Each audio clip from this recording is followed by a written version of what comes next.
YouTubers, and welcome to another Doctor Who action figure review.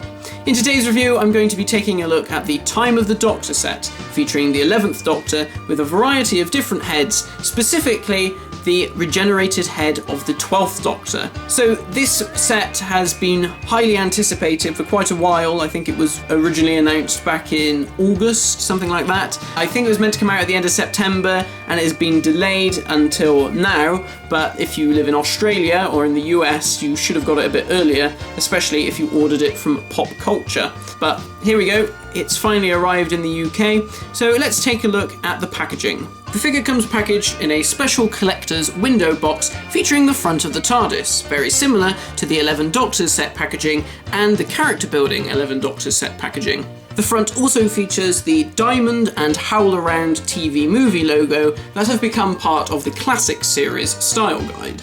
Upon opening the front of the box via the two doors, which are attached to the front with 4 Velcro tabs, we can see the figure in the window box inside. The left door features an image of the 11th Doctor just as he is about to regenerate from the Time of the Doctor, as well as a new character bio. The other door features an image of Peter Capaldi as the 12th Doctor just as he is regenerated from Matt Smith, and also includes another new bio. The sides of the box feature various images from the Time of the Doctor. On one side we have the older 11th Doctor, and on the opposite side we have the cyber head handles. The back of the box features the usual classic series design for the packaging and features a publicity image of Matt Smith from the Time of the Doctor, as well as a screen cap of Trenzalore, as well as a new bio about the episode. The inside of the packaging features an image of the 11th Doctor's revised console room as first seen in The Snowmen, and this also acts as a very nice diorama piece for your figure. So out of the box, let's take a look at the articulation on this figure. Well, first of all, it has the very standard articulation for the 5-inch range. So his head can turn 360 degrees. It's quite easy to move, probably because the head is removable from its neck peg. He has ball-jointed shoulders, which means they can swivel out to the side and swivel back and forth. They can't go out too far. They do feel quite firm. And obviously you want to be careful because, as you can see, there's also bicep articulation, but again, putting any pressure on this, you do run the risk of bending or possibly snapping the peg that connects this forearm piece into the shoulder joint. He also has articulation at the elbow, so it can go back and forth, and 360 degree articulation at the wrist. It doesn't move too well because the actual cuffs of his shirt stop it from moving around, but you can just about get it around. I mean, you can hear the squeaking as it's trying to push past the plastic. He also has articulation at the waist. This is hindered slightly by the frock coat. He has a T-crotch joint at the bottom of the waist, which allows his legs to move forward and out to the sides at the hip. Again, the frock coat hinders this slightly. There's also articulation at the thigh, which can do 360 degree turns. Articulation at the knees, so they can go back and forth. And that's it. There's no articulation at the ankles. As you can see, this is the 11th Doctor as he appeared in his final series, in Series 7, with the purple frock coat and the waistcoat and the chain. Personally, I prefer this look. I did like the tweed jacket look, but I really liked this new outfit. I thought it was quintessentially quite doctory, but it still kept all the trademark 11th Doctor things, like the fact that it was still tweed, but also the bow tie and the hair and everything. So let's have a quick look through the details. So beginning with the head sculpt. If you own a previous version of the 11th Doctor from Series 6, then you'll probably know what you're getting in terms of the face sculpt. It is slightly different from the Series 5 figures, but in terms of detail, it looks kind of like him. I don't think it's necessarily a dead ringer for Matt Smith, but you can see who it's supposed to be. All of the paint is really nicely done. There are no bleeds or anything. There is some slight bleed in terms of glue because the piece of hair at the front here is actually separate, and you might not be able to see it on the camera. I can't really get it on camera actually, but there is just some slight glue bleed at the top, so it just gets a bit glossier at the top of the head, but it's not too noticeable. Much neater than some of the previous 11th Doctor figures we saw in the Impossible set, where the production quality wasn't quite as good. Yeah, you can just sort of see the light shining off the glue there at the top. All of the sculpting on the hair, especially the fringe piece, is done really nicely. All of these nice bits that are just flowing down. Looks very good, very accurate to how his hair looks in the programme. Moving down to his costume, if we start off by looking at the coat, as you can see there's a lot of detail in the sculpt here. There's a sort of a nice checkered pattern to it, which gives it that tweedy-like feel. This looks really good. It just seems to be moulded in a purple colour, PVC, just the same sort of colour as it is in the programme. It looks slightly browner, I think, in the programme, not quite so purpley, but I think for the figure it works really well. And you can also see that the back of the coat also has the different seams here around the shoulders and things, just to add to it and make it look far more accurate. If we take a look along the lapels, you can see that there are also 3 buttonholes that have also been sculpted into the lapels. And the higher collar portion of the lapel has a slightly different texture to the sculpting. There it's just plain ridges, there's not the checkered effect, and this has been painted in a brown paint just to show that it's 2 slightly different types of material. So it's more like a corduroy material around the top of the collar. Moving inward to the shirt and the bow tie, not much to say really. Nicely sculpted, it looks very much like it should. The bow tie looks good, the shirt looks good. The shirt, that's just done in a light blue. Sadly, as you can see just down the bottom there is a bit of paint bleed. I think is really where the blue paint hasn't covered the full sculpt. It's not too noticeable unless you're really, really looking for it. Now if we move down to the rest of the waistcoat, I'm just going to pull back the inside of the Doctor's frock coat just so we can see the details a little better. Again, it's just sculpted in this grey PVC. We have a variety of buttons going down the front, and you can even see the buttonholes have all been sculpted on. And he also has his pockets that have been sculpted on, as well as the chain, which has been painted in a gold paint. And it seems to have some sort of a dark wash over the top to give it a more realistic look, and it does look very good indeed. The leg sculpt on this figure is exactly the same as any previous 11th Doctor figure from Series 5 onwards, so if you have those figures, you'll know what to expect here. And again, the shoes, they're the exact same sculpts as before. However, this time they've been painted brown, but they also have these grey patches along the sides, similar to what you see on Sylvester McCoy's shoes, something like that. I didn't realise that his shoes changed in this season. I certainly didn't realise they went grey on the sides like this, but I'm sure that's the way they're supposed to be. And it works quite well, even though it doesn't look like the shoes have been sculpted for these grey patches. The way that they've painted them on doesn't look obtrusive in any way. And you can also notice the smaller details, such as the sculpts of the laces, even the little holes on the side of the shoe, and the fact that the soles of the shoe have been painted black. The figure comes with a variety of accessories. First off, his trusty sonic screwdriver. This appears to be the same sculpt as all the previous releases. However, the paint applications here look much better, a lot crisper, no paint bleeds or anything like that. The emitter at the end of the sonic screwdriver has also been painted green. Usually it's a sort of a pale blue colour, but here it's a more accurate green, and it is nicely contained to the emitter portion. There's no bleeds there or anything. A further accessory is the Cyberman head handles. Now this is a really cool accessory. It's a very nice sculpt. Obviously this is the first time we've seen anything of the new Cybermen in the 5-inch range. So this is probably the closest we're going to get to a 5-inch Cyberman from Nightmare in Silver onwards. So the sculpt is incredibly detailed. Ignoring all the cracks and things, you can see all the smaller elements that we would see if this was just a normal Cyberman head. All of the small ridges within the tubes of the handles. It's really nicely done. Looking at the face, you can see that there are all these small portions of extra pieces of metal that have been placed over his head to sort of patch him up, and all the different cracks and things where the face has been damaged and made to probably make him look slightly less menacing than the normal Cybermen. So as you can see, the mouth has been split across the side, so it's almost like a smile, and the tear on this side has been sort of covered over by this plate of metal. This has all been covered in a silver paint with a dark wash and then these portions of a rusty sort of copper colour over the top. top, and it works really, really well. Onto the back, there's less damage, but you still have some of that dark wash and that copper colour. And again, you can see all of these really cool sculpted elements.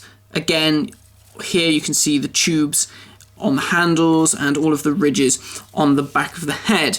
One part that I really like about this is the tubes that come out of Handel's neck. These are all very different and have all been individually sculpted. They're all different kinds, so you've got more sort of ridged piping and just sort of standard ones with different sockets and things on the end. And as you can see, these are all just very soft pieces of rubber, so they won't snap or anything, and that's really good. It's like, you know, proper wires, proper cables. And again, you've got the same silver coloured paint with the dark wash and the copper colours on top. So this is a really fun accessory. Something quite different that you don't normally see. And if anything, it really makes me want to see a new series Cyberman done in the 5-inch range. And as you can see, the Doctor can hold this in his hand with ease. Now this figure also comes with a variety of different head sculpts, the first of which is this elderly 11th Doctor, because in the story the Doctor spends an extensive amount of time on Trenzalore. I think it's something like 900 years, or is it 300 years? Something like that, many years. And so this is the head sculpt based on that. So if we just go back to the figure, the head comes off with ease, the normal standard 11th Doctor head. And then we can just plug the elderly 11th Doctor head in on top. And there we go. Looking at the sculpt for the elderly Doctor, this is a really fantastic sculpt. Lots of amazing detail here. You can see straight away all the various lines around the mouth, across the forehead, all the crow's feet around the eyes. Even though he's got the glasses on, you can still see all these really nice details. And again, all around the neck, you can see where the skin is beginning to sag and get old. Really well done. I think this is a great accessory, which is great for those of you who want to display your Doctor as he looked on Trenzalore in his final days. And if we turn him around and look at the back of his head, the hair, again, very well sculpted, lots of texture there. That's just been painted in a light grey, and it's just got a slightly light brown wash over the top, just to show that he's still got some slight colour left in his hair. As an additional accessory for this elderly looking Doctor, we also have his walking stick. This is very simple. It's a very firm plastic. It's not rubbery or anything like some of the canes that we've seen with the first Doctor. It's just been produced in a black plastic, and it has some nice sculpted details. You can see that there's a wood grain effect to it, just to make it look like it has been made out of something simple like a branch or something. So that's quite nice, and obviously it looks good when you put it with the elderly Doctor. Now I know what some of you are thinking. You're thinking, well, hang on a minute, he didn't wear this particular costume when he looked like an old man. Well, if you have the previous 11th Doctor release from the Impossible set, you will notice that the head on this version is also removable. So if we do a quick head swap and stick that on there, it will go. There we go. Then we have a much more accurate version of the elderly Doctor from the episode. Now, of course, in doing this, there is one issue. Here, he isn't wearing his bow tie. Now, I think there was some talk originally of the possibility that this piece would be able to swap with the shirt and waistcoat and bow tie piece that comes with the Time of the Doctor figure, but unfortunately, this has been glued down to the torso piece, so you're not going to be able to do that unless you try and prise it off, and it might have some nasty marks from the glue and stuff. But otherwise, it's a close approximation, and, you know, it's an added bonus. The final accessories for this set include the 12th Doctor's head, as portrayed by Peter Capaldi, and also another shirt and waistcoat piece, one that doesn't include his bow tie, because at the end of that story, he removes his bow tie before regenerating into the 12th Doctor. So let's try and put these bits onto the figure. The frock coat is very pliable. As you can see, it just peels off like that. There are two pegs that plug in to the front of his torso, and this just peels away and comes off at the top. If you have the Professor Bracewell figure from Series 5, you'll know what to expect here. And then if we take the other piece As you can see, there's also a plug on the back of that, which plugs into the main torso here. So if we just plug that in, there we are, a bit fiddly, but managed to get it on. And then that just plugs in like so. So the sculpt for the shirt and tie is pretty much the same, it just doesn't have the bow tie. So this just allows us to get a better look at the shirt collar. As you can see, you've got the buttons on there that have been painted white. Otherwise, it's very much the same. And there we have our first version of the 12th Doctor in the 5-inch range. It's quite a good likeness for Peter Capaldi. It's a very strange expression. It's the same expression used as the 12th Doctor regenerated figure from the 3.75-inch range. Not sure why they went for this. We're very used to seeing the 12th Doctor look sort of neutral or scowly. This strange sort of smirk with the arched eyebrow doesn't really resemble anything that I think I've seen throughout Series 8, and certainly nothing like a face that he pulls during the regeneration sequence. It's very odd. It does look similar to Peter Capaldi. Sort of this side of his face, it looks a bit more like him, but when you turn him on this side, although it looks like Capaldi, again, it just doesn't look like a face that I've ever seen him pull. It's quite strange, so I'm not really sure why they decided to go for this, but I hope that should they ever release a proper 12th Doctor in his actual costume, that it would go for the more standard neutral face, or the scowly face that we're used to seeing with his character. And if we look to the back of his head, the hair sculpting, very good, lots of curls and waves and things, the longer hair that he has in that scene, and that's just done in a grey plastic with a nice lighter grey over the top to give it lots of added depth and texture. So it's really exciting to see a version of the 12th Doctor in the 5-inch range. It's just a shame that we've got this bit of a strange expression going on his face, so hopefully we'll see a proper costume version of the 12th Doctor at some point, but for now, this will have to do.